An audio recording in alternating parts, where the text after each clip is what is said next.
Desde mi punto de vista hay dos líneas que explican por qué la popularidad. Una tiene que ver con mi background personal, con el hecho de que he sido jugador de fútbol, al mismo tiempo he sido cantante de rock and roll y además soy economista. Y creo que es una combinación atractiva en términos de producto televisivo. Por otra parte, lo que también es importante es el tema de las ideas. Y Argentina es un país que lleva 100 años abrazando las ideas socialistas y entonces la rebelión natural del sistema era ser liberales. La rebelión natural aparece siempre en los jóvenes y los jóvenes encontraron a alguien que les hablaba del liberalismo, que se rebelaba contra el status quo. El problema es que Argentina empezó a abrazar las ideas socialistas hace más de 100 años. Siempre es buena la analogía o la metáfora del sapo en el agua. Y entonces uno empieza a calentar el agua y el sapo no se da cuenta. Pero llega un momento que cuando se quiere dar cuenta es muy tarde y termina muerto.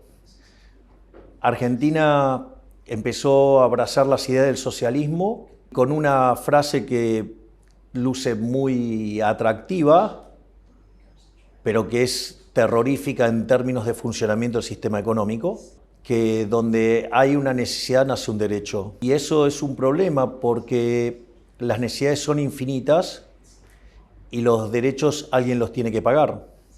Y el problema es que los recursos son finitos. Entonces, frente a la situación de necesidades infinitas y recursos finitos, aparece un conflicto. Los liberales ese conflicto lo resolvemos fácilmente, que es con libertad de precios y propiedad privada. Y eso es lo que genera el mecanismo de coordinación para resolver esta tensión en la sociedad.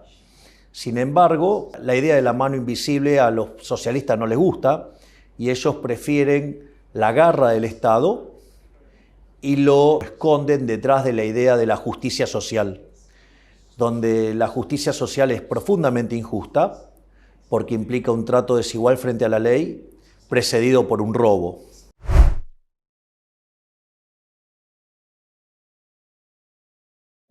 Supuestamente se dedica a ocuparse de los temas vinculados a las mujeres. Sin embargo, no han logrado ningún resultado.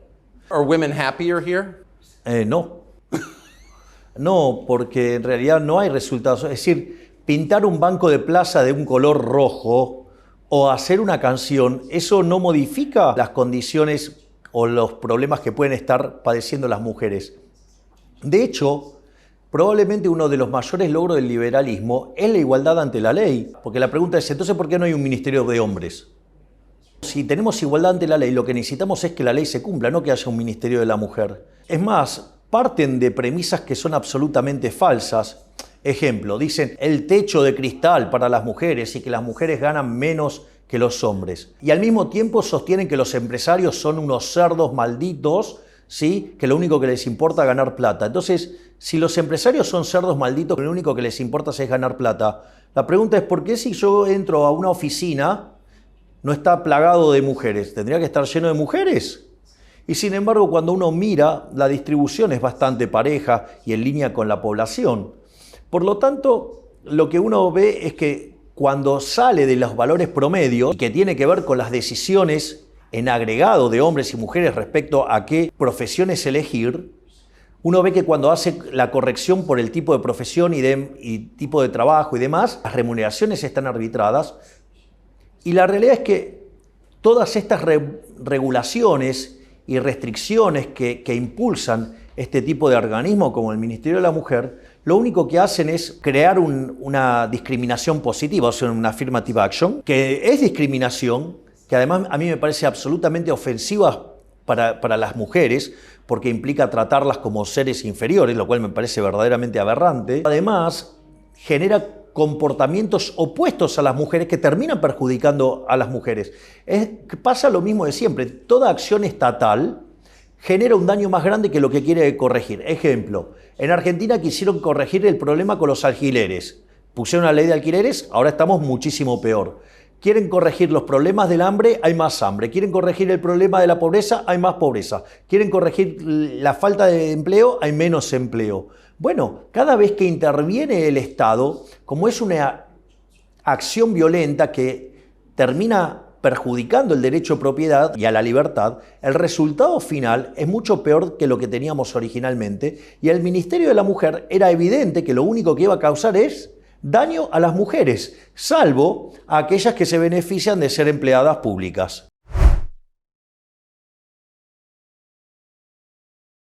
Como liberal, o sea, liberal libertario, aclaro porque en inglés liberal es distinto, voy a decir como libertario, nosotros creemos que el liberalismo es el respeto irrestricto del proyecto de vida del prójimo, basado en el principio de no agresión y en defensa del derecho a la vida, a la libertad y a la propiedad. Por lo tanto, adhiriendo a las ideas de la libertad, una de las ideas fundamentales es defender el derecho a la vida. O sea, filosóficamente estoy a favor de respetar el derecho a la vida.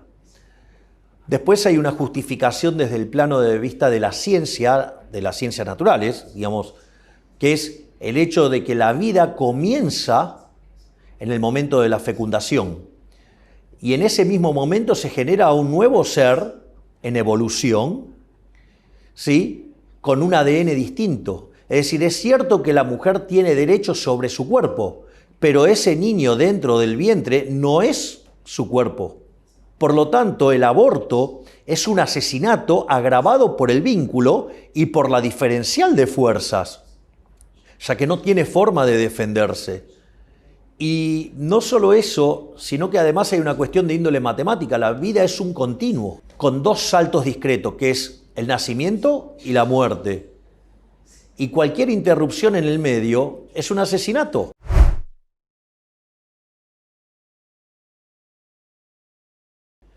El Papa juega políticamente, tiene fuerte injerencia política, ha demostrado además una gran afinidad con dictadores como Castro o como con Maduro, es decir, está del lado de dictaduras sangrientas. Tiene afinidad por los comunistas asesinos. De hecho, no los condena. Es decir, es bastante condescendiente con ellos. Y es también condescendiente con la dictadura venezolana. Es decir, él es condescendiente con todos los de izquierdas, aun cuando sean verdaderos criminales. Lo cual eso es un problema. Pero además es alguien que considera que la justicia social un elemento central de su visión, y eso es muy complicado, porque la justicia social, ¿qué es? Robarle el fruto de su trabajo a una persona y dárselo a otra. Entonces implica dos cosas. Una es un robo, y el problema es que el robo está en contra de lo que señalan los 10 mandamientos. Es decir, avalar la justicia social es avalar el robo. Por lo tanto, es un problema de que está violando los 10 mandamientos. El otro problema es que es un trato desigual frente a la ley. Y no me parece que sea algo justo, digamos, que algunos sean premiados y otros sean castigados desde una posición de poder como la que tiene el Estado, que tiene el monopolio de la violencia.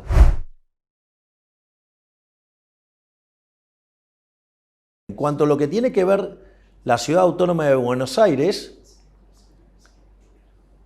cuando uno mira la arquitectura de la Argentina liberal es esa arquitectura que genera tanta fascinación y que es deslumbrante, porque es la arquitectura de la Argentina gloriosa, de la Argentina liberal. El mejor ejemplo de ello es el Teatro Colón. Es uno de los mejores teatros líricos del mundo, porque es el reflejo de esa Argentina pujante, liberal, admirada por todo el mundo. Y después, todas las edificaciones ya más cuadradas, lo que en algún momento se llamaba del Ministerio de Obras Públicas o del Ministerio de Acción Social, edificio verdaderamente feo, con características soviéticas directamente. Yes. Es más, en un momento había una estatua que estaba en esta forma, con la mano así, básicamente para reflejar una coima, que fue una de las cosas que hizo el edificio en repudio a la cantidad de coimas que le pidieron mientras que hacía el edificio. Esa es la arquitectura, y cada vez más chata, cada vez más fea, y solamente las partes que progresan son aquellos que tienen negocios vinculados a los políticos. Ejemplo, Puerto Madero. Tiene que ver con los valores de la izquierda. Digamos, los valores subyacentes en las ideas de la izquierda es la envidia, el odio, el resentimiento, el trato desigual frente a la ley y la violencia. Entonces, todo ese altruismo socialista termina generando una contaminación de los incentivos que generan pobreza. Entonces, claro, digamos, cuando uno es pobre, digamos, la edificación que puede hacer frente por esa es claramente propia de alguien pobre. El socialismo es siempre y en todo lugar un fenómeno violento, asesino y empobrecedor. Esa es la característica del socialismo.